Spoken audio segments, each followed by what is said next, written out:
morning. I comes in, I just put my bag down, I know what I gotta do, I just go and start packing. Coming into Bed-Stuy and being at this food pantry and watching people get on that line and wait for hours and hours before the pantry even opens, it's eye-opening.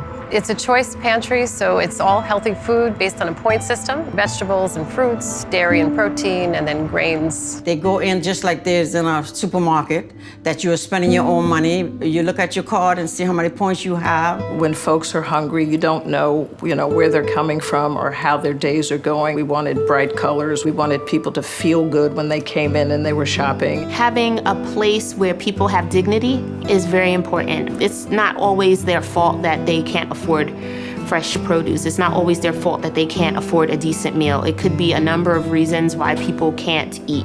When they first start at fruits and vegetables, they actually stand there and wait for me to take the product off the shelf. And I encourage them to just help themselves. Going to the store is an experience by itself. I enjoy shopping and looking for foods and different things, finding things that I've never used before. We want folks to feel that they have information, they have knowledge, they have resources, they can become leaders and change agents. So we have one of our NEBHDCo trained community chefs doing a free cooking demonstration. If I'm in the kitchen and they see me and they're like, oh, she looks like a regular person, and I can do the same thing. And some people will go, I don't want to eat that, I've never eaten that before. And you're like, well, just taste it. And then they're like, oh, this is good. Some days when I was stationed at the protein section, we didn't have any chicken, or we didn't have any fish, or we didn't have any beef, or we didn't have any protein in that section. And I sort of thought, this is kind of nuts. We need to figure out a project where we can grow our own food and we can source our own pantry and we can give people living wage jobs and we can kind of bring it all together. When the pantry first opened, for example, we sourced the pantry from our urban garden in the back,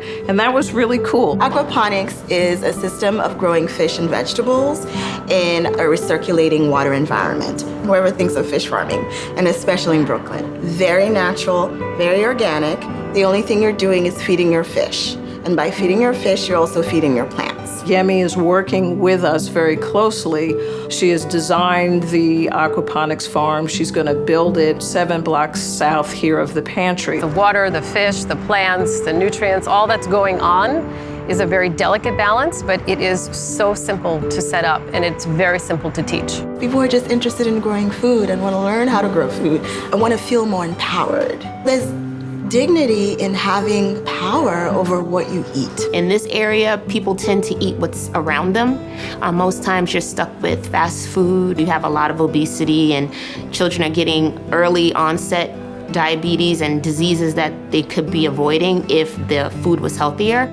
All of our communities could do better for those areas that are considered food deserts. Starting with the pantry and all of the services that are there for the community, we're hoping to take this last piece and start to grow food to source the pantry, but to also teach the people in the community. We'll start out small with our small pilot program, and our goal is to then move to a much larger space. We can grow food anywhere, and we can take any piece of land and turn it into a thriving ecosystem. We think it's a bridge between the pantry, our work here at the pantry, and our Communities for Healthy Food initiative.